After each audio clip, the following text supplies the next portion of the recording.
Stay ready is the mentality birthed through the trials and triumphs of life as an NFL long snapper. Join me in conversations with teammates, mentors, friends, and family who helped me realize that stay ready is so much more. A deeply rooted principle of life in all things faith, family, and football.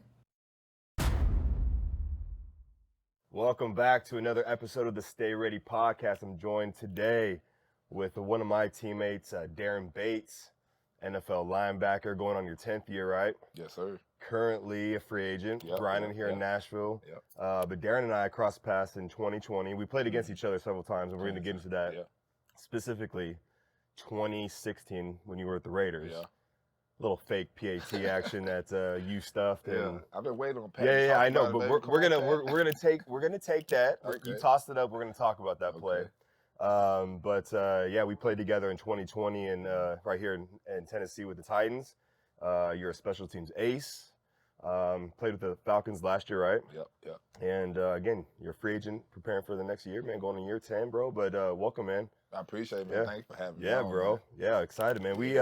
We trained together, not together specifically, but we trained kind of in the same social settings at Lipscomb, and you were Jay Holt and those guys, and, you know, I'm doing my own little thing over there, but it's really cool to see the community that, you know, really has come to Nashville, specifically right at Lipscomb. Big time. Everywhere, like, you got NFL guys, you got MMA guys, you got the CrossFitters, baseball, everybody. Yeah. So this has, like, become a hub for, like, training. So it's really cool, man. You're from Memphis. Born and raised. So, you know, Nashville's kind of like your second home now, right? Yeah, for sure. Yeah, I've been here. This is the one city I've been at the longest other than Memphis, you know, other than Auburn. And I shout out to all my Auburn fans out there, War Eagle. There you go. Yeah, that's another home too. So, yeah, but Nashville for sure is that next destination that I'm here for a while. Cool, man. And happy belated Father's Day. Thank you. You too. Yeah, thank you. You got 3? 3, yep. And I've met 5, and 3. And I've met your oldest boy. Yep, you met him. Yeah, he's in the gym with you all the time. All the time. He Dude, get it in. Just soaking it up. Oh man, and I don't think he really understand and recognize, but he's starting to. He just, you know, AJ is his favorite player. So, you know, AJ sent him a jersey, so now he's super lit, and he just see all these guys. Kittle, he get to see, you know, Corey Davis and all these guys, and he in love with it and just started training. So you're talking about AJ Brown, right? Yeah. So was he pretty upset about the trade or what? No. No, he was just like, okay, we feel it. Eagles fan, let's go. Fly, Eagles fly, let's go. Okay. He was a little upset, but he was like, that's okay, because he's really good, so he's going to go over there and do good. So he loves AJ. That's cool, man. I think it's so cool, man, that you can bring your boy around. He's at that age now where he's trying to, like, really, he's developing as a young man, as an athlete. As an athlete, because he wants to play basketball and everything, so we get in that. And I see him with the ball in his hand the entire time he's in the gym. He's tossing the football or, you know, whatever. And it's just cool, man. And it's, now that I have a daughter and she's only a year old, sharing that experience with her being at a game, I know she's not going to remember it. But is it pretty cool having your boy? Because he's 9, you said, right? Yeah. So he's old enough to go to the game, know who daddy is, know what daddy does. He started early, like, we, you know, get him on the sidelines, you know, early, probably like, I want to say around 6, 7, you know, 6, 7. So that's what he wasn't understanding then. You know, he wasn't even really playing football. He was interested just because I was out there. Yeah. But then he got to start playing himself and start. Usually we don't like YouTube. Yeah. But he just watched football all day long. Yeah. And I want him to watch that. So that's his main sport now. It's football. Right now he think he's gonna be. But we get into some basketball. We get into baseball. We playing soccer. We gonna do all that. We gonna piano lessons and all that. So. All right. So I know this is a hot topic with like parents. So as a parent who now has a son who is really starting to take that leap into like the next phase of like athletics and youth sports, what is your position as far as like you're a professional athlete, you know what it takes to get to where you're at? Are you the type of parent who's going to like maybe nudge him in the direction of football or just let him evolve into his own person and find what he loves to do? Yeah, I'm not going to make him play anything. Yeah. Even if he... Like as a young kid, I feel like they should be out there playing some type of sport. Yeah. But I'm not saying I'm not gonna push for football. I'm not gonna make him think he has to do anything that I did or that he won't accomplish if he didn't get all the way to the NFL. We're not looking for that. We're just looking for you to go learn how to be a teammate. Yeah. Go learn how to be a leader if you that, or you know, learn how to just be good at a sport. You might just want to go all the way to high school with it and then go do something else when you go to college. Yeah. You know what I'm saying? So I never will push him to be and do it. So, man, Nashville has really become like this, from what I know now, that we have like, I talked to Steven Goskowski and Brett Kern and those guys, right, who have their kids who are getting older now. And the youth sports game out here is crazy with travel ball. The youth hockey with the junior Preds is nuts. I mean, travel soccer. I mean, have you experienced that with your boy yet? Like how like he needs to get in now and he needs to be on the travel team to make him feel like he's a part of that. I guess there's this like there's this notion, the narrative, like if they don't play in these certain leagues, that they're going to be behind. I mean, I think it's all BS. Well, right now he doesn't even understand that. He doesn't know that. But at his age, I already knew all about like AAU basketball. I'm talking about, I was playing at 7 AAU basketball, so. But that was the only thing I played. I didn't know about travel baseball, travel soccer, and that seemed more intense than just AAU basketball. Yeah. But he doesn't even know that yet. Yeah. All he don't want to do now is play. He's going to be a cornerback and receive. So that's what he's still at. So and I love it. So I want him to do that before he thinks he needs to push to.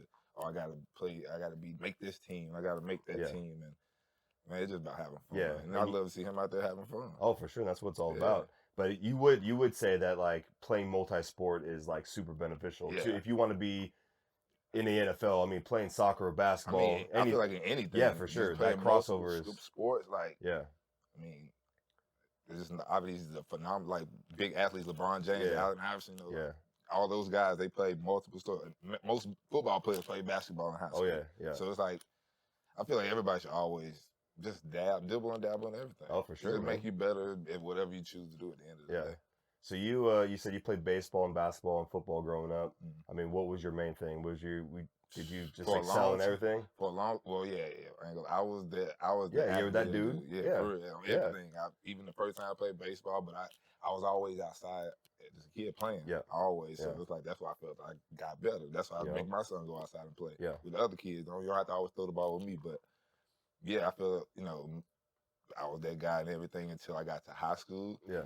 And I'm talking about, like, guys getting 6'6", 6'7". That's my daughter. We were just playing a couple years ago together, but we was the same height. Yeah. And now they going to North Carolina, and Duke. And so I was like, okay, well, I'm just going to be better at football. Okay. I'd say just concentrate more on football, especially around, like, 10th grade. Yeah, and so you're a linebacker now, and I know previously, you kind of transitioned into that role, right? So where did you start were you a dual position guy? Were you mainly on running back and receiver? Okay, yeah.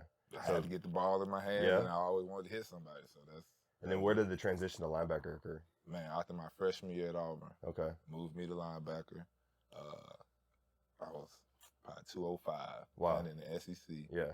Soaking wet 205. Maybe got to 210. Yeah. And I started though, played all 13, 14 games. We had won a national championship. Yep. And just had to stay a linebacker for those 2 years. I thought, because I was like, oh, when I go to the league, I'm just going to go back to safety, right? Okay, yeah. I walk in the St. Louis Rams locker room, and I saw number 51 on my locker. I was like, oh, okay, never mind. So were you drafted or undrafted? Undrafted. Undrafted, huh? Yep. So did you have any other offers besides Auburn, or was that your main one? Man, I was actually committed to Arkansas State. Okay. And a week before signing day, we had the number 1 tackle, number 2 tackle in the country at our high school. And he had decommitted from Florida State, so, everybody coming back to look for him. Yeah. So Auburn come, he played basketball, so we in the gym one day. And I did something on the baseline, I come up and dunk. You're elevating. And the coach, Trooper Taylor, the scout, the recruit, he was like, hey, who is that? Does he play football? And that same day, he went in there and watched the film with the football coach. Came in, they offered me that day. Isn't that crazy how things work like that? Like, you are overlooked the entire time, literally time. At the... But I also transferred schools in high school. My junior year, I transferred to a school in Mississippi, branch out of state. All right. But that was for reasons from the coaches. Sure. So I wanted to go somewhere that I knew that they were going to get you to college. The school had already produced KJ Wright. Okay. You feel me? So I'm going to that school. So Well, I'm from the Bay Area, so like De La Salle. Everyone went to When I was in high school, they had the record for most consecutive, like 150 wins in a row. Like Maurice Jones-Drew and all those boys playing there. And so I get a lot of guys wanted to go there because that was the powerhouse where they knew how to prep guys for D1. But I mean, the school that I was at, they had some guys, Chris Walker, Chris Mosby, the guys going to SEC schools. It was just those guys really just got on their own. They, 6'6" out there in high school. Sure, they just looked the part and they were just getting offers. But they were good though. Still, you know what I'm saying? But it's just nobody else after that. Yeah. So you go to Auburn, win a natty with Cam. Yep. That's pretty cool, man. So you were there all 4 years. You say you go undrafted. What year? 2013, you said? Yeah. 2013 to the St. Louis Rams. St. Louis Rams. So you go to Chris Long. Yes. Aaron Donald there now? He get there in 14. Okay, next year. And then was Laurinaitis there? Oh, yeah. That's my dog. Okay, all right. So Laurinaitis, you got, who's the quarterback at the time? Oh, man. Was roller Foles? coaster. Was Foles there? It was Sam Bradford. Well, Bradford, yeah. Sean Hill, Casey Clemens, Nick Foles. I'm forgetting somebody, Austin Davis. I mean, just, they had... I think Nick Foles the last right before Jared Goff got there. Okay. And I was that's when I went to Oakland. So I go to a lot of teams that leave their city. Yeah, right. Hey man, you just go out with a bang then, man. So you go to St. Louis for how many years are there? 3 years in St. Louis. 1 year in Oakland. How was that transition, man? Like when you got you didn't make the move to LA, did you? Yeah, so you were in Oakland before that happened. I was in Oakland right when they left. That's when I went to. I still went to California. Okay. So I went to Oakland. Yeah. They went to LA. Yeah.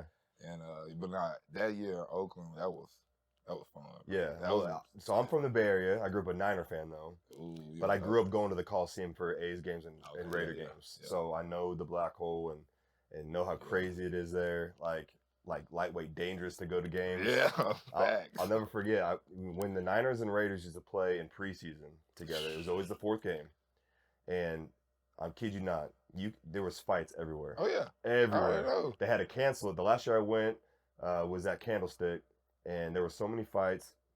I think someone died in the parking lot. Sounds about right. They canceled that game for a few years before things kind of settled, and they got the new stadium in in Santa Clara and whatnot. But yeah, that was. Dude, the black hole's crazy, and I got to play.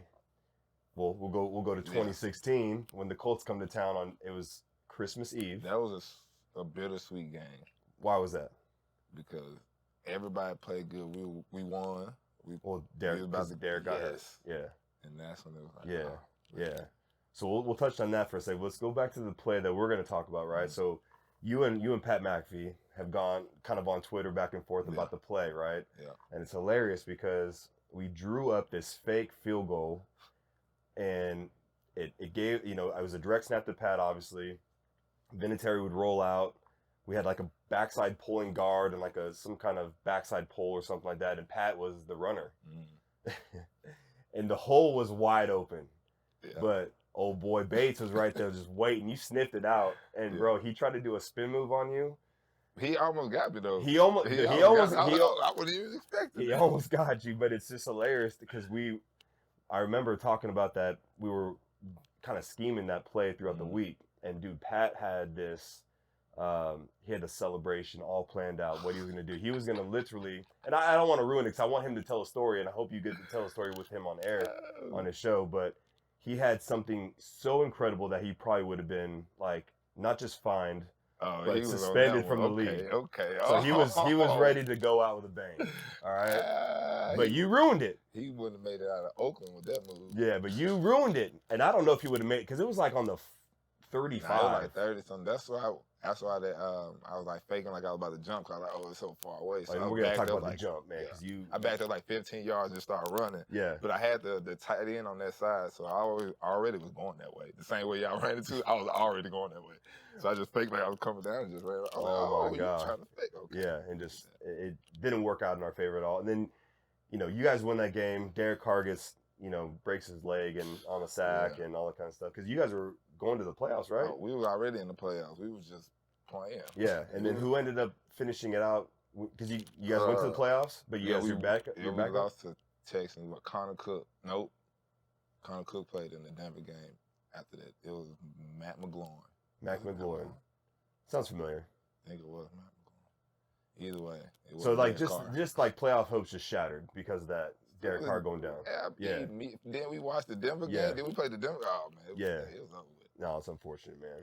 But that seeing you and Pat going back and forth on Twitter is hilarious to me because there's been several times in Pat's career in particular where there's been a fake called, and for whatever reason, there's somebody on the defense who spoils it, whether they sniff it out or there's a different formation to where we have to check out of it. I mean, he tried to spin you, man, but you got him. It's hilarious. I'm surprised he didn't fumble, but he's got skills, man. He's actually a lot more athletic than people give him credit for. Facts, for sure, for sure. And he's a big body too. Yeah, he's like 230. He's not little. You know. So that's hilarious, man. And I remember I got bulldozed because my backside guard pulled, and I just got smacked. So I'm roadkill, man. I got ran over, and then it was probably 4th and 5, and you got him. He got like 3 yards or 2 yards. Yeah, it was. Oh man, I celebrated so hard. I was in the middle of the Oakland Raiders. Yeah. So you love playing for the Raiders though? Oh, was it fun? Yeah, and playing in Oakland, like you said, the black hole. It was, and then we were good. We went 12-4, so the whole year we only lost to like Kansas City twice. Yeah. And then we lost to Denver, and I don't know, we lost somebody else. So it was always rocking. It was always, even away game. We went down to San Diego. Yeah. All Raiders fans. We went to Mexico. All Raiders fans. Yeah, they travel hard. That's why I was. Being from the Bay Area, I was upset that the Raiders left. Yeah, I was. Yeah. If they went back down to LA, it'd be different. But they left the state. You know what I'm saying? And that fan base is loyal, man. No facts. It is loyal to a T. Yeah. And I know the stadium sucked. Living in Alameda sucks. I mean, I know a lot of. I stayed in Hayward. You went to Hayward? That's not great. That's not at all. It still takes 45 minutes. The traffic is bad. The rent is expensive. Everything. I mean, if you're lucky enough, go over the hill over to like, Dublin and Pleasanton, Sarah and Danville. That was still a drive. Yeah, but that's a long drive. That's an hour commute if you're lucky. If you gotta get up extra early. Yeah. So it's unfortunate, man. But the Raiders are. Man, it's crazy, bro. So you go from St. Louis, now to Oakland, and then you become a free agent again after 3 years in Oakland? Yeah, become a free agent, unrestricted, so I can make some money. Yeah. And came with the Titans. Came with the Titans, all right. So you're back in your home state. Yep. That's 2018? 2017. 2017. All right. And so you're here for a couple years. Then you kind of have a little stint where you go to Houston for a second. 7 days. And 7 days. And then you're right back here. Right back here. 2 days, 3 days later. And that's when I came. That was COVID year, 2020. Yep. So, man, I know I already said this on Twitter and I put it on Instagram, but you are, without a doubt, the NFL's greatest hype man. No question. I've heard that. I know you've heard it a couple times, but it is so true. And I can think of other guys that I played with that are like kind of creep up on that list. I mean, but Daren Bates is at the very top. But I think what differentiates yourself from the other guys that come to my mind who I played with is the fact that you have the respect from the entire organization and head coach to be that dude. Yeah. So what I mean by that is we're in the locker room before a game. Well, actually, we'll go back. We're on the plane flying away, and Bates brings with him a 4x6 boombox. Like who travels with that? A boombox. What is it called? JBL boombox. JBL, but it's literally like a 4x6. This dude's carrying it on the plane. I'm like, what is this dude doing? Locker room before the game. A lot of teams are particular on what kind of music is being played and who's playing and all that kind of stuff. And it's quiet for about 20 minutes, and then all of a sudden you hear, that's just coming on. Hey, the Bluetooth goes on. Boom! Hey, Bates throws on the bangers, and dude, the whole locker, like trainers, coach, everyone just vibes with it. Yeah. And then the sideline, man, you're chirping on the field, you're chirping. But like, I remember Braves just like, hey, Bates, we need you to bring the juice on the sideline and on the field. Like he gives you that ticket, like go be that dude for us. Yeah. Like, and you just like, that was just you. It wasn't like you needed like. Somebody to validate you to do that. Like, that's just your personality come out. Have you always been like that? Well, when I got into the league, that's when I was like that because in college, I never came off the field. So, when defense would come off the field, I'm sitting there, I'm tired of it. I don't know what the offense do. I'm just here, punt ready. Go back out there. So, but I always was the guy, like, I always cheered for my teammates when we were on the field. So I do the same thing now, even just because I'm not on the field all the time. I mean, I can't still. Now I can actually show way more love. You feel me? Now so I always been. As soon as I got into the league, I was the same way in St. Louis, same way in Oakland, same way here, and then just here, like. But Brable did kind of put that battery in my back, and Now I'm more talking to referees, getting to know them, and talking to. No, you're like in the right hip of Braves, like walking up and down the sideline. Right there. Like you're right there, and like you have Braves, you, and then like the get back coach is behind you. Like you're like that's how much respect you got. And it's incredible, man. Like I mean, and you know, you've really carved this incredible career as like a special teams ace. Like I remember, I believe we're in Jacksonville, or maybe it was when I was with Indy, but like, dude, you were always on the scouting report, like Daren Bates, you know, you wore 53, 56, 51. I mean, all these different, but it's always, hey, we got to block this dude. He's a menace on kickoff, on punt return, like, and on a field goal. And I want to touch on that because you've been notorious for jumping over the center. Yeah. You know, because I got my head between my legs, I can't see you, and you time up the snap, and you block it. Yeah. And now they changed the rules now. But dude, I remember, I think it was Jamie Collins for the Patriots. Is it Jamie Collins? That was 2 attempts after me. Okay, I did it so first. You started it. I did it first. Cam Chancellor did it because we played Seattle. Yeah. That's they in our division, so they always watch it. They always do what we do. When we had the fake punt return with Stephen Bailey and Tavon ran this, they did it the same time. They did it 2 weeks later with because you played with Coach Bones. The greatest special team coach of all time. There's no doubt, right? I mean, I know, like Westhoff from back in the day was considered that guy. I've played for his son. Yeah, but I think Bones, and this is this is Fossil, right? We're talking about, right? So I think like Junior. Yeah, he is without a doubt respected as maybe for sure top 3 in the league, right? And he's always had the craziest fakes, the best returns. But it wasn't even none of that. It's not even that stuff. It's the way he teach the game before and teach special teams. Yeah. I would have never, if I never got to be with, I probably would have never learned to play special teams the way I did. Yeah. And when was it that you like bought in to like that role with Bones? The day I got there. When I got there and I realized, okay, I got special teams in my way. And just listen to him talk about it, him explaining, him showing Matthew Slater, him showing Edgar Jones, him showing all these dogs at special teams and how long they've been in the league. And I was like, oh, I can do.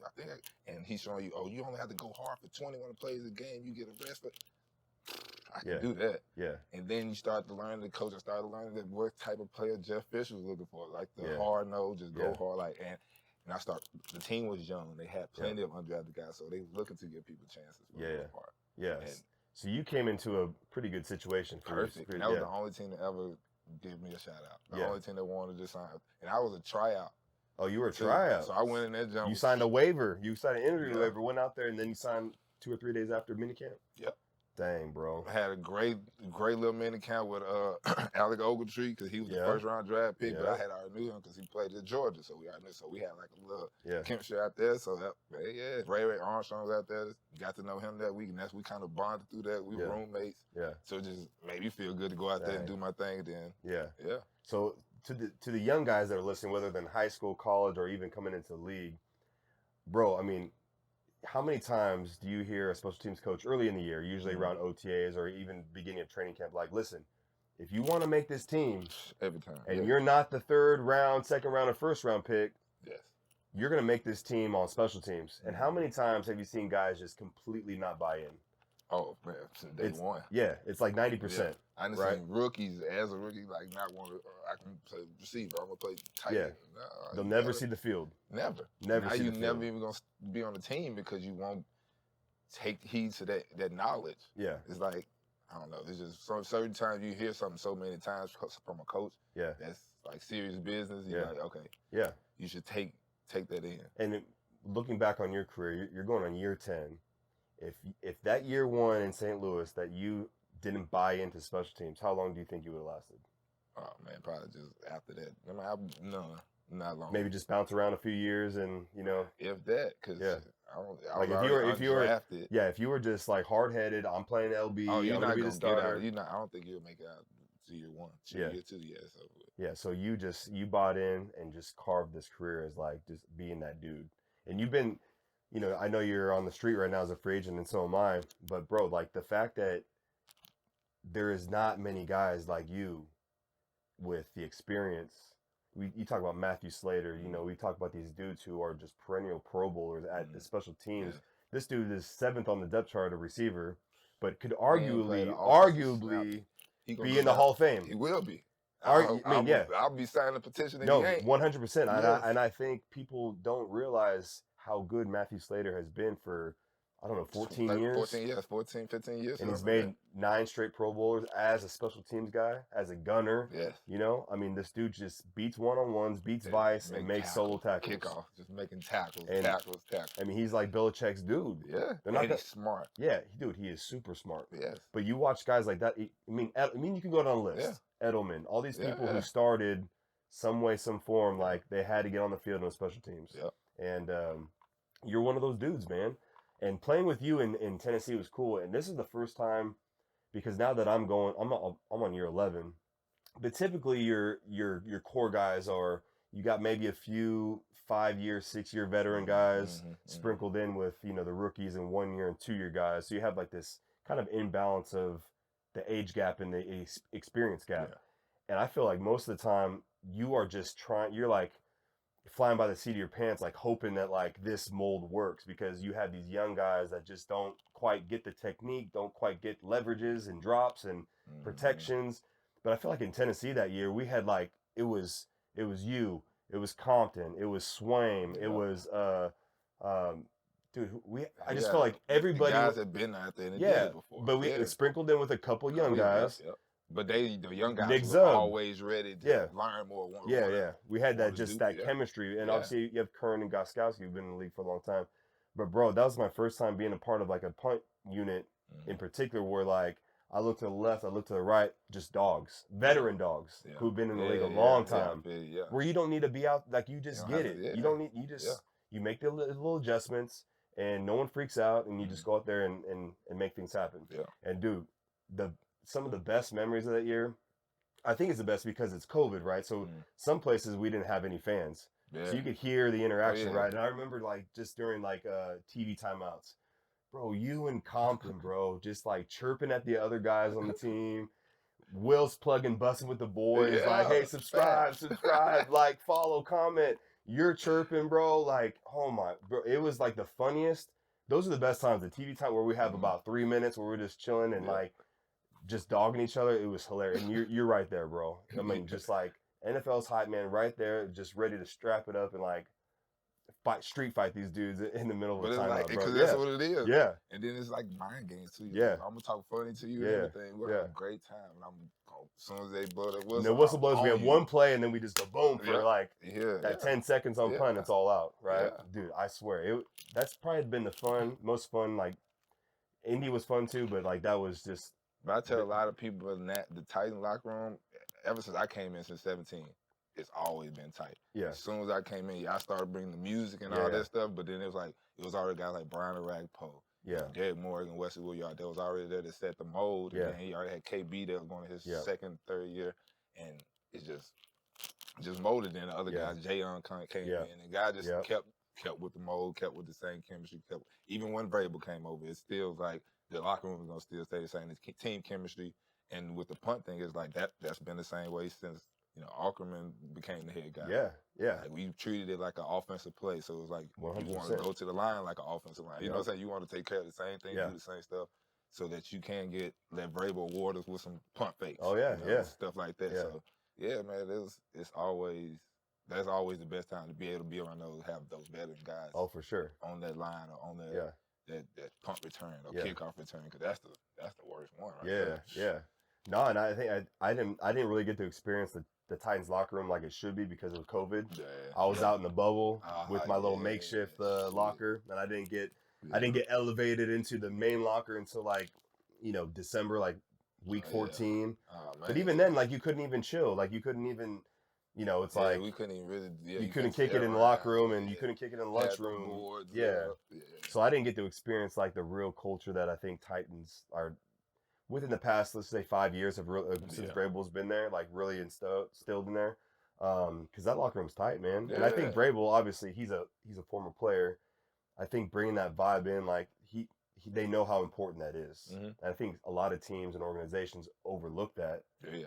They would rather they go get other guys because they think it fits their quote unquote roster better or their scheme better. But like, dude, character and chemistry is like something you can't put together. That's just something that like you have to you have to throw a Daren Bates or a Will Compton in the locker room to kind of bring that mold together, right? That's why I said Arthur Smith was a smart man by signing me last year, and hopefully he do the same thing this year. Hey, Art Smith, hey, let's go. ATL, Daren Bates. It's what, 4-hour drive from here? Yeah, 4 hours. Yeah, 30-minute flight. Yeah, dude. Yeah, man. So, speaking of free agency, man, what is it? Is this like your first full year, like being on the street, or this is my third? Yeah. I ain't been to a training camp in a while. There's a blessing and a curse in that, right? True. Yeah. Last year I did get hurt. It was like my third game of the season. Got hurt, but down for 4 weeks. Yeah. I'm healthy now. Yeah. But yeah, so that's the only problem. But I've done it twice before. Yeah. And that was the only time I got hurt. Yeah. But no, I mean, for me, and I guess we're playing two completely different positions, but for me, I want to sign early and be with a team early on because OTs are kind of fun. Yeah. I mean, that's a grind, but that's a time where you can get to kick it with guys, absolutely. And afterwards you go kick it. Because you have that, 9 weeks of it's not super serious, but especially as a vet. Yeah, as a vet, you can kind of, move and shake a little bit differently than a rookie, but kind of missing out on that sucks. But going into a team kind of late really kind of helps your odds making the team, especially if you're a veteran guy, because they know what they got in Daren Bates. They know that he's going to be plugged in right away as a core guy. He's on the depth chart for linebacker, but it's a guy that coaches can trust. And I feel like when you're a late signee like that, when it's preseason or whatnot, it always errs on the side of caution, right? We're gonna take Bates. We're going to take the veteran guy over maybe the undrafted guy that we don't know too much about. Yeah. And sometimes let's call it a salary cap, right? Who knows if that even exists? Rams. And that's an easy, right? That's an easy excuse, I think, for a GM to say hey, just the money issue or whatever. But I think it plays to your advantage as a veteran. Sometimes, depending on where you go, that if you get signed late, there's a good chance you're going to be there for quite some time. Yeah. You know what I'm saying? Yeah. So, I mean, that's been my experience for the past few years. And I know that now that we're getting through June and into July, it's all right, now training, this is kind of when I get more fired up because now, the phone will start ringing come August and, guys unfortunately do get hurt, or guys just don't perform and they need that guy. Yeah. They need some leadership, and it's always the special teams guys. They need those 5 core guys. I didn't even notice it for real until I was, at home watching on TV. Oh, he can't hold up. Yeah. How you just let him off the line? It's just something, just anything. Yeah. It's wow. Yeah. Call these folks. Yeah. That. But I started noticing that probably last year when I just started watching, just only that's why I had started a segment on the podcast where I was just breaking down special teams plays. Yeah. And just all the stuff that was going on. And I was that's a lot of young guys out there not getting it done. Yeah. Oh yeah, I mean, because it sticks out like a sore thumb when we're watching special teams. Yes. Whether it's a gut, whether give up a punt, you give up a big hit, you fumble, anything, they just run. Especially do it multiple times. That's one thing about the NFL for sure. You can't make the same mistake twice. No, you can't. So no, that's cool, man. I'm excited for you, and as we get closer to training camp now in the summer and whatnot, and something I want to, talk about your mom a little bit, okay? I wanted to touch on your mom because I know you have her pendant on your necklace there, and it was your profile picture for a long time on Instagram and social media. So, I don't know much about your mom, and maybe just kind of, who's your mom, what's her name, and just maybe touch on just the inspiration she's given you, in your life and your upbringing and just throughout sports too. Man, my mom's name is Wesley. That's where you get the IG name. Okay, yeah. She worked for the MLGNW, Memphis Light Gas and Water for ever since I can remember. Yeah. She got me my first job and my first car. Worked at Smoothie King. Okay. Yeah. Got my first car was a Chevy Cavalier. She paid $400 to my uncle to get it. And the car didn't have no floors in it. The little asbestos stuff on the ceiling. So I used to have all my friends obviously bigger than me. So they get out, hey, watch your head, but you'll put a towel on there. Yeah. Now that's my dog, man. She not only for me did she come up to every game, but cousins, friends. Man, she drives all the way to somebody else's college. If they playing on a Friday, she'll go drive over there and then come all the way to Auburn on a Saturday. Yeah. You know, all bowl games, championship games, obviously. Yeah. You know, when I came to the Rams, she was every training camp. Yeah. You know, so her and my grandparents. So that's what the type of person, you know, she was always with me, always around. Was she your hype man?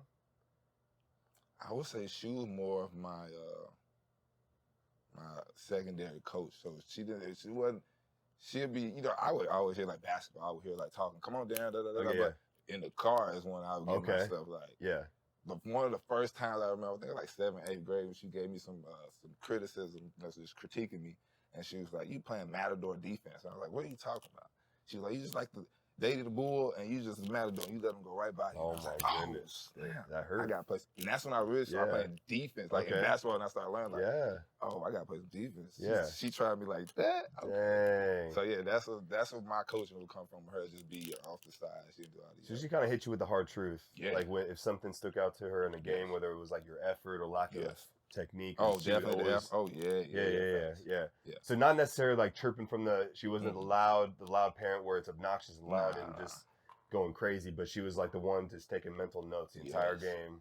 And when you're in even in football, because my granddad was a high school coach, basketball and football, so she's been around. My dad played football, so she's been around it forever. So she knows sports. She watch it. You know, that's how my mom is a daughter of a head college coach too. So she's the one that signed me up for football when I was 8. See, my mom didn't let me sign up for football because my mom had a heart transplant. So when I was in third grade, my sister had a AAU tournament in Oklahoma City. Yeah. It was out in Oklahoma City. Now I was young, so I really don't remember the whole thing. Yeah. But something happened with her heart. She collapsed. We was in 2 different spots. You know, I was young. I wasn't running around with all the girls and my sister, so I went with them. All the parents went that way, right?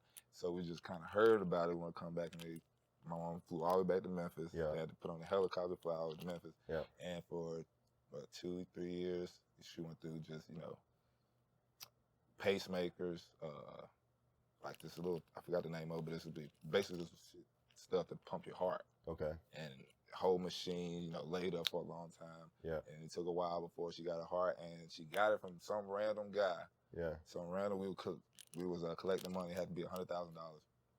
And I don't know, we probably like at 50, 60. Yeah. And then some random dude that never sent his name, never sent his address, just sent the rest of the money. Wow. And she got anonymous donor sent the remaining balance for your mom's heart transplant. And that was a couple thousand. Yeah. Yeah. Yeah. Wow. So that was crazy. And then he like passed away like a couple years later. So like we never could find him. Okay. We found out, but through somebody else or something. Because, you know, of course she went to go look and ask, you know, thank him. Yeah. But, so how long was your mom on the list for a transplant? It was like 2 or 3 years. Wow. Yeah. It took a while. Yeah.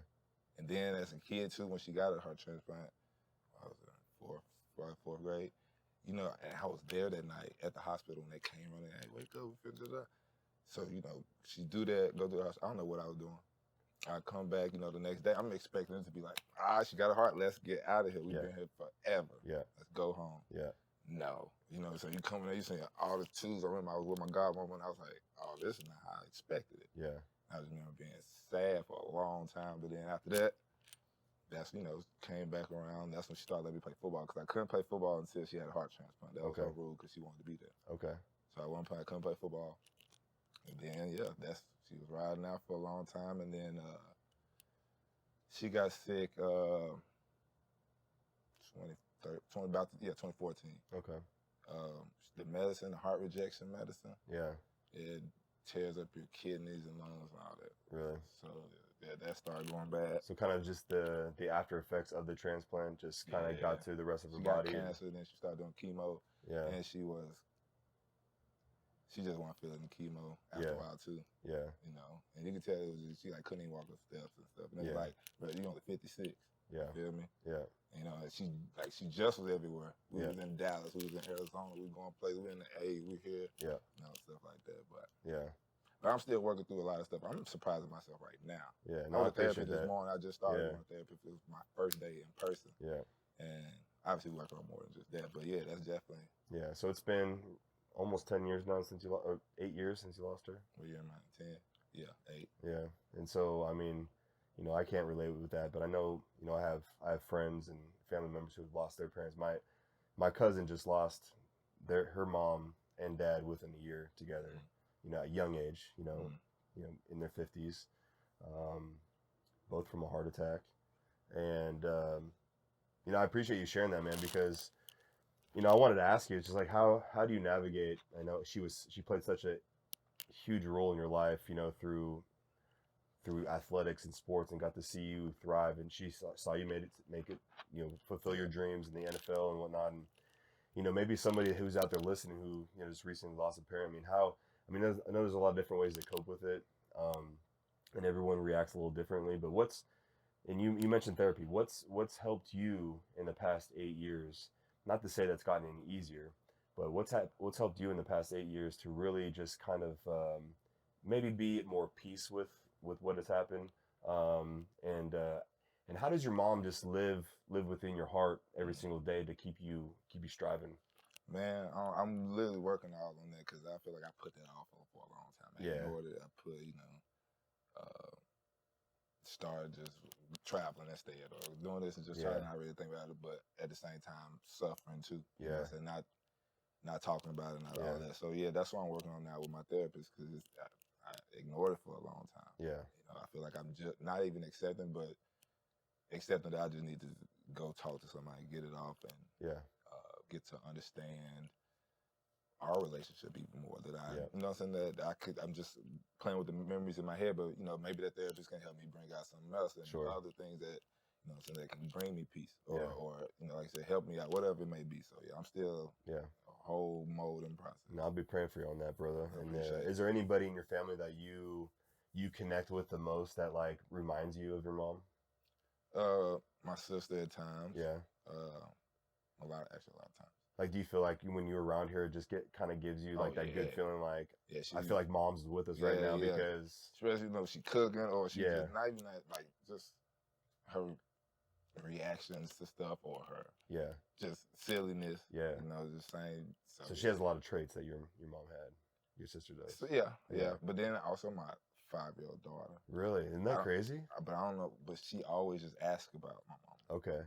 She has never met her. She's 5, so she's always asking, and be like, or she'd be like, she would call Mimi, so she'd be like, oh, Mimi told me to tell you to give me something. She was just playing around, but it's like she always brings it up. Like, she never met her. Yeah. But she always asks for, like, oh, can we talk to her on the phone? Can I hear the voice, man, the message? Or she always doing that stuff. Yeah. It's so, like, is there, like, mannerisms that your daughter has that, like, remind you of your mom, or is it just the fact that she just brings it up a lot? Yeah. Just the fact she just bring it up all the time. It's like your mom's living in your daughter, man. Like, just I mean, I feel that both my daughters got my mom's name, middle name. Yeah. No, that's beautiful, man. I really appreciate you sharing. I know that's a tough subject to bring up, but, you know, like, you know, the root of this podcast, you know, I love to talk about ball, I love to talk about, you know, the fun times and whatnot, but it's also, like, testimonial rooted, you know, and I know you've gone through this with losing a parent, and I know, like you mentioned, you just kind of shrugged it off for several years and just struggled with, like, I wouldn't even say I really think about it. I think I just went the other way, like, darker. Yeah, I got a tattoo on the back. I got to get this junk covered up one day, but it's of a dude just shooting himself in the head. Yeah. You know, so that's how I felt. Yeah. And I remember when somebody that I was playing with at one time asked me, like, why did you do that? Why you get that? Yeah. You shouldn't do that suicide, but I was like, you can't tell me. Yeah. And that's how you felt. Deeper in. Yeah. That put me deeper into that type of thing. So yeah. For sure. Yeah. So when you see that tattoo, and you've seen your progress, you know, since you've gotten that tattoo. That's why I gotta get it covered. I mean, this is just recently, like, a month or two ago. I was like, I gotta cover this. But when did you get that tattoo? Immediately. Got into St. Louis, probably like... right after she passed? Yeah, I was in Dallas when she passed, and I probably went to St. Louis like a month later. We had OTAs. And Now, do you feel like, but what I'm asking is, like, when you see that tattoo, and that was, you know, going on almost, you know, 8 years ago or so, seeing your progress and growth since then, is it encouraging to know that where you were in that moment to where you are now? Yeah. But that's why I kind of go back and forth, like, do I want to cover it up? Or is it just a subtle reminder, hey, listen, like, those dark days are behind me, you know? Yeah. Because even though, facts. Because it's a little, now you should say that, now I got a little deeper meaning to it. Yeah. You know, but yes. Yeah, but it could be a conversation piece with somebody, like, listen, this is what this means. And a lot of people, but most people never say nothing about that. Like they'll see I got a Ryu on the other leg, and then I got this one. Everybody, oh, you got that's Ryu. Yeah. Ignore the other one though. Yeah. Because that's people really ain't gonna ask about those. Yeah, man. Well, I thanks for sharing that, bro. And man, we'll just carry your mom's legacy, brother. Right? Oh, yeah, yeah. And I guess just to change, pivot a little bit and kind of go off on a different note here, but like for Stay Ready, like for me, it really kind of just started when I hit the streets as a free agent in 2017, got released from the Colts, and it kind of just became this like daily mindset, like, man, just stay ready because that phone call could come at any time. And it's evolved more into more of a spiritual kind of mindset and just faith tested and whatnot. And I'd love to share my testimony on this platform and whatnot. And it's easy for me to talk to young guys like, hey man, stay ready because those opportunities come. You don't know when they're going to come. You don't know how many opportunities don't come very often. And within our profession, dude, that door closes and may never open again, or it may open somewhere else where you least expect it. As a free agent, I mean, dude, how have you been like staying encouraged and motivated, and how have you been staying ready? Because obviously you're still training, you're staying in shape, you still have that drive and passion to keep playing. I mean, the NFL cannot lose the greatest hype man of all time, right? But how do you, like, on a daily basis? I know, like, now that we're creeping into July, bro, it's a long off season when you're a free agent, man. It's like, it's a grind. Yes, like, not necessarily physically. Mentally, I feel that mentally because sometimes you just hit those moments of doubt and, like, man, is it over? Or, man, is the call going to come? But what keeps you encouraged, man? Knowing that I can still play. Yeah. Knowing that something, you know what I'm saying, that there's still some chatter about Bates out there. I know we're going to hit you up. Yeah. So, like, hearing that and then knowing I got a resume, it's like, sure. But at the same time I had to learn how to work out for, this long and how when I can take breaks, when I need to get back. I mean, it's really easy. You just start thinking about, all right, they're OTAs, this is what they're doing right now, Yeah. And then when training comes about. Yeah, you know the scripts. Yeah. So you just know when to maneuver, when to turn it on, and when you can relax for a little bit, take a break, and Yeah. So that's just the most thing I had to learn, and just not to get so anxious. Yeah. I was used to get anxious and be like, bro, what? Come on. Yeah, you get upset. You get pissed. Yeah. I found myself like early on being a free agent, like always checking my phone, seeing transactions, the movement. Checking the Hey, they can just cut a line back. What's up. Yeah. I had to stop doing that. Yeah. Well, so obviously you're training, you're preparing for the year, but you have some other endeavors. You got the Raw Room, you got your own podcast. Got to give it a plug, the Raw Room. Check it out. But has that given you a new outlet for like just kind of peace of mind and something that you can put more energy? Because like, dude, putting energy into football every single day, 24/7, 365, just you wear yourself out. As you know, though, the podcast game is work. No, it is work, but it's a different type of switch. Grind. Yes, sir. Yeah, But it's a different type of grind, different type of just mentality. Yeah. But I like it just because when I can sit down and get on that mic, it's just like I get to be me. Yeah. And the people that's listening, they like me, or they, so they have the same type of character, or same mentality. Yeah. So it's like, just from the fans, it's like that's why I get on that couch and I record the way I do. And you just get raw. I mean, is that what it is? I mean, you just like no filter. I'm telling you, anybody that's listening now, I'm not talking like this the whole time. Yeah.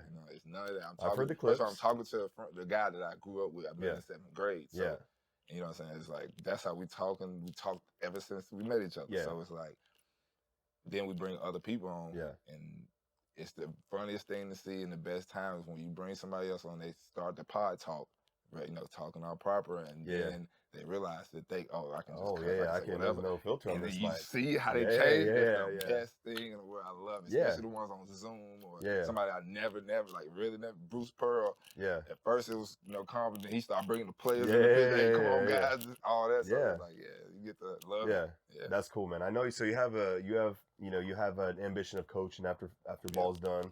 But where do you see the podcast going? Like, is this something that you can see yourself doing for a while, or I mean, that's the mentality I got. I want to put the same long grind, because I know it's a long grind in the podcast game, to be up there, to get those numbers, get that content, get the money. It's up there. So I want to be able to take this all the way as far as I can. I don't know where I had a vision of, 2 years ago. I want to be on like Vice or something, Showtime. You know what I'm saying? Like a show and we can do this and do that. Like that would be I still would be with it. So, but wherever it can go. Yeah. I mean, do you think, like, for me, because I dabble in real estate, so I've kind of had that office job, quote unquote, for like 2.5 years. So when I sat out all of 2019, I was in full-time real estate. So I was in the office, I was working, and I'd walk in with so much confidence. I had no idea what I was doing in real estate, but I had confidence because I feel like football, the NFL in general, dude, you can run through brick walls and other endeavors because you've been through fire, you've been forged in like the pressure and the stress and the anxieties of the NFL. I mean, because literally you are under a microscope 24/7. If you do not perform, you're gone. It's your livelihood.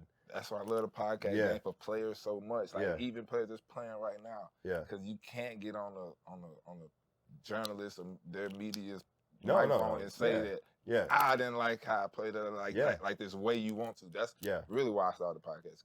Because it's an outlet for you. For me, and it's just that, I had you don't know about 2017, I had my spat with the media team in Tennessee. Okay. So, they cut out a lot of interviews with Bates. That's when the boombox came into play. Okay. In the interview, cutting that bad boy on, baby. To interrupt the interview? Okay, So they started giving me interviews a long time ago, but I never did mind that because I had to give the proper and all the PC stuff. Yeah. So I was like, and my best friend Derek Post, who's a comedian out in Austin. Yeah. We got the same type of journey. He's been a comedian for 10 years. Yeah. He got his own podcast. He's been with 7 years. Yeah. Spoiled the beans. Yeah. I saw that and I was like, dang, that's pretty cool. I want to do something like that. Yeah. And then, of course, Will had his, and then couple months later, and I was like, I'm gonna do the same thing. Yeah. I know for me, like, this was like in my mind for 3 years, for sure. 3 years. Man, think about if you would have started 3 years ago, how much content you would have. True, but at the time I was living in Indy. And so when I was trying to script out kind of what I wanted to do with a podcast, I was like, I want it to be this, but then I don't want to act like something else that I'm not really, I don't want to put on the front and be like, try to be too funny when I'm not really funny. You know what I'm saying? Just to put out content. But being in Nashville, you have the resources here. Yeah. Being in Indy, I didn't have people that I can just pull and drag to my house real quick. So being in Nashville, it's a blessing because now we have a pool of guys here that are right down the street. Yeah. And you have a pod. Will's got you can bounce these ideas off guys, and it's really cool to see. It's like the cool trendy thing to do, but to your point, to do it the right way, it's a grind. Yeah. But would you agree that like everything that we've learned in our through college and our professional career, that like you just feel like you can conquer the world? I mean, I feel like the same way you say you walk in. I feel like majority of the rooms I walk in. Yeah, you got confidence. Walking there, you're gonna figure it out. Yeah, I'm gonna figure it out as I get there. Yeah, I feel like that. I just feel like I preach to young guys all the time. Like, dude, if you can sustain and endure 3+ years of the NFL and make it, maybe 10, dude, you can. When you walk out these doors, you can feel like you can go conquer anything. Yeah. And hopefully you take advantage of when you're in the league with content or just reaching out to people and networking, because it's when your jersey's not on no more and you're not an active player, it's gonna be just the appeal. But that's kind of why I like to having a podcast. Yeah. Guess what? Them videos circulating at all times. Baby. Yeah. So that's how you stay relevant. Even if you are going, that's another. There's no question. The kids ain't gonna keep you relevant if they don't see you. Yeah, you're right. Like half the kids don't even.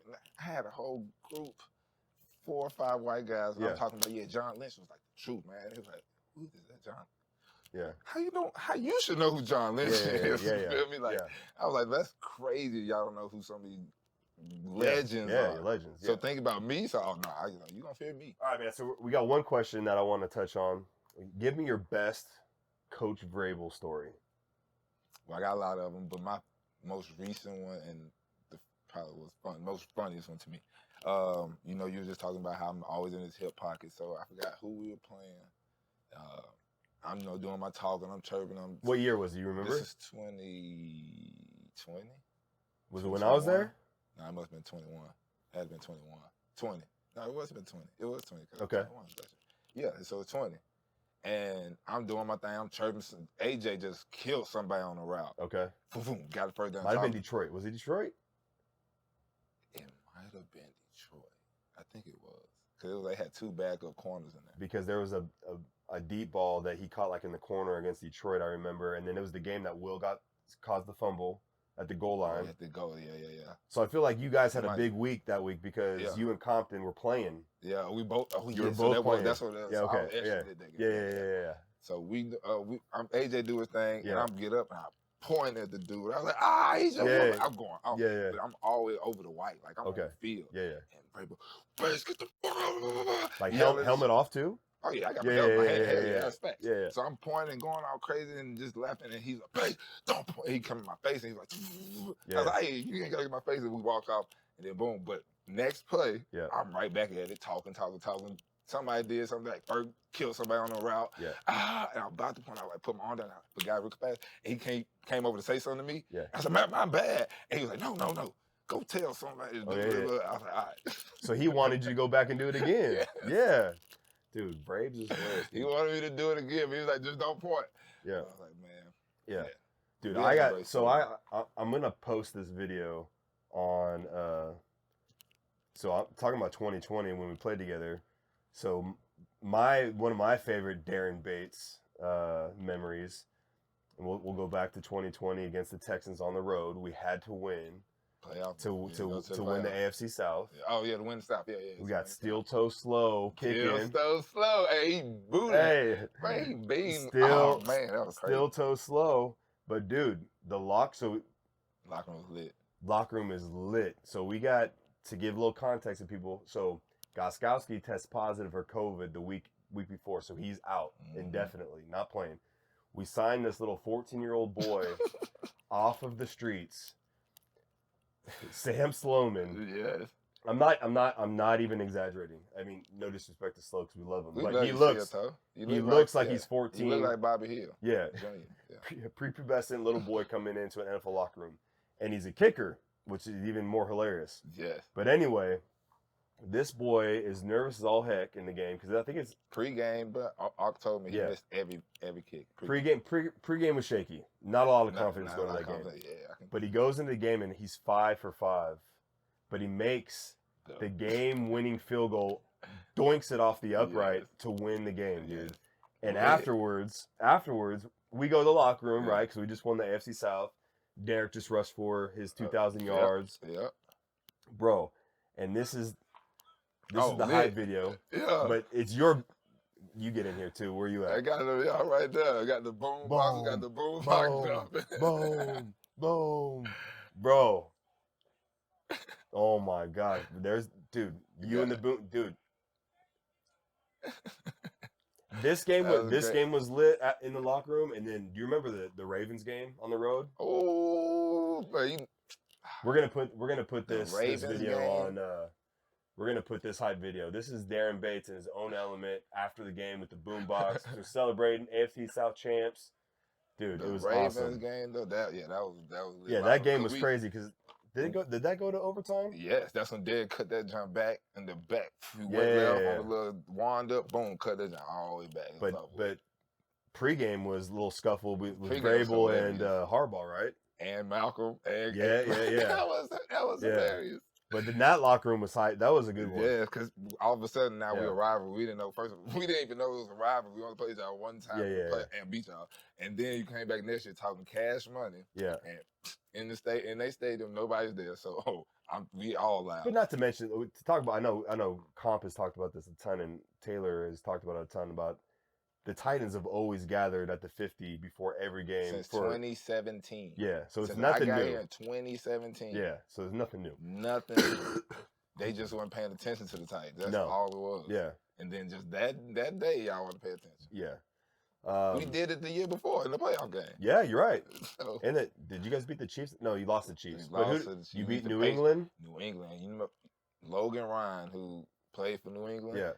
His last pass, Tom Brady's last pass in New England was pick 6. Really? For Logan Ryan. Yeah. That was That's got to be the most latest feeling ever. I picked up Tom Brady his last pass. Oh yeah, in New in England, Foxborough, yeah, in Foxborough. Yeah. We weren't supposed to win. No. Tom posted the most fire Instagram video I ever seen with some tigers and lions and stuff. Yeah, I was like, this is live. He's gonna have a great game. Yeah, we come out and win. That was a big win though. So that locker room was obviously hype after that.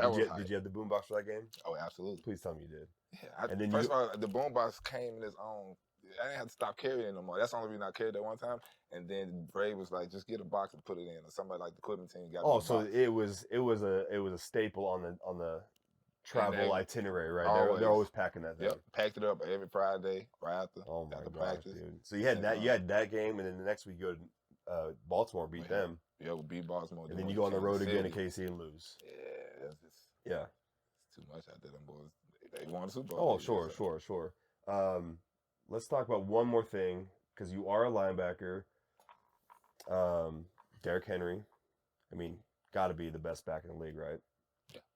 I mean, I know Jonathan Taylor balled out last year, but Derrick played 7 games and still had the most rushing yards. He had the most rushing yards. Ultimately, week 14, he still got the most rushing yards. He hasn't played in 10 weeks. But the dude is just a man amongst a monster amongst men. I'm glad I don't have to tackle him. So have you had to tackle him before when he played? He was gone. I was gone before I saw Trent Richardson and Mark Ingram. Okay. Dogs. TJ Yeldon. Who else is back there? Kenyon Drake. Yeah. I saw them boys, but I played with Yeldon, and I played with Trent and Indy. Yes, dogs. But who is the hardest dude to tackle outside of Derrick? I'm about to give it up to Shady McCoy. Really? What? Because of his shakes, or because he's just so? I would say because of his shakes, but you talking about just because it's hard to tackle. He moved like Deshaun Jackson the same way. Yeah. But who hits the hole the hardest? Who gonna hit the hole? Yeah, like who you're bracing your core. It's gonna be the Jonathan Taylors, Josh Jacobs, Derrick Henry, obviously. Yeah. This is the big backs that you see on film. They not slowing down, or they not kicking it out. Yeah. They kicking it if it's a hole not there, but when you see they coming in that hole. Yeah. Every time. Why don't you think Derrick gets he does, but then he kind of doesn't. Why don't you think people give him the respect to be like inarguably the best back in the league? Because they try he's not flashy, limit it, or because it's small market. Well, of course, it's a small market, but to me, I think it's just they try to put years on the numbers. Oh, he's not gonna make it long because he's a big. He's taking the bruising, and then he got hurt. So it's like the foot was like that was just some freak accident, like crazy stuff. Yeah. But that's what I mean. I think he's gonna come. I say he's gonna put up another 2,000. Yeah.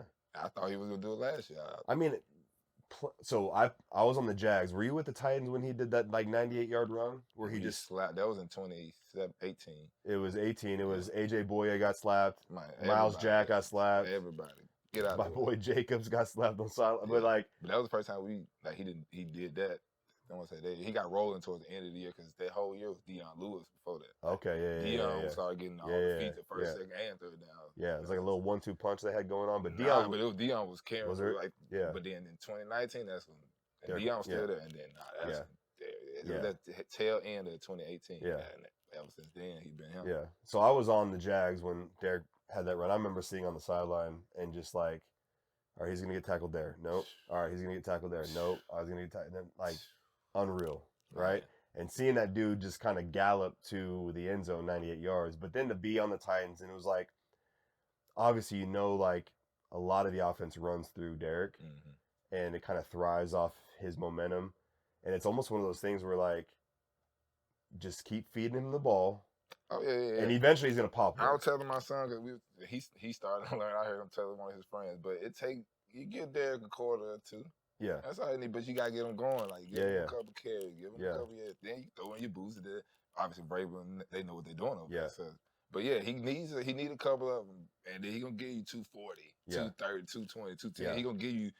What 2020? He had 200 yards almost every game, almost. Well, the Texans game we talked about earlier, he had 2, No, but the first half he had nothing, and then he needed like 200, and we were like, "What?" How? He needed 200 to like break 2,000, exactly. and he what is it, 2,020 yards, something like that he got.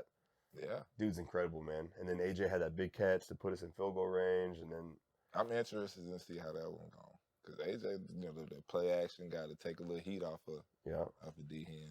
That's interesting to see who's going. I think the Eagles got a steal, man. I think they do too. But I got Robert Woods out there. Oh yeah. You know, saying Traylon Burks, the rookie, who come in. Yeah. I'm sure he's gonna give a little burst out there. So top three head coaches you played for so far. Jeff Fisher, Vrabel, head coach. Yeah. I mean, those are the only two that really popped to your mind. Yeah. And then John Foster. Yeah. Bones. Yeah. But special teams ace. But I mean, it's a lot of coaches, man. When I got to the Falcons, linebacker coach Frank Bush was my linebacker coach at the Rams. Yeah. So we had chemistry, and then Matt Pease was in there with Dean, and Dean Pease was in there, and then Hofferman was there, and a lot of guys I already knew. That's what I loved about going there. I think Bones might eventually. I mean, if he wants to, could potentially be a head coach. I think he should have been a head coach. I mean, I guess he's been in the league for almost 20 years. Yeah, but I feel like those guys that are like the top three or top tier special teams coaches are like always in conversation of like. But his dad coached forever. Yeah. Rest in peace, Coach Fossil. Yeah. I feel like Bones should be kind of in that. If he wants it, maybe he doesn't want it. Maybe he loves. I think he just loves special teams. But the man gives us root beer floats when we score touchdowns. Yeah, really. We get root beer float parties. But that's cool, man. Think about it as a rookie, but you come in there thinking you finna go watch some film. He's talking about root beer floats. Yeah. Like, come on, that's cool, bro. You know what I'm saying? Like, why not play so hard for this man? Yeah. I literally seen him cry because we didn't play hard enough. We really didn't. Like, we was lackadaisical, and it's like, I can't. Why would I treat myself and him like that? That's disrespectful. So, man, Bones is that guy. Yes, you got Fisher. He didn't save my whole man life in the ocean. Really? Yeah. That was crazy. Yeah. It man came to my mama's funeral. Really? Yeah. Come on, man. Yeah, that's love right there. Those are the coaches that you hope to play for because there'll be a relationship, for the rest of your life. And who knows, dude? Maybe Fossil hits you up one day if he's still coaching the league. He already. Matt Daniels played with us in 2015. In 2019, 2020, he was right with their Bones. Yeah. And now he's the head guy in Minnesota. Okay. Boom. Just like that. Yeah, just like that. Where can people find your podcast and find you on social media? You're going to find the podcast on all platforms, wherever you listen to podcasts, YouTube, Raw Room, and Instagram, Raw _ room. Somebody took the Raw _ room. Gosh dang, man. You got to buy it from them. They don't even message back. Oh, man. It's like they just had it, don't even use it no more. But yeah, that's where you can get me at.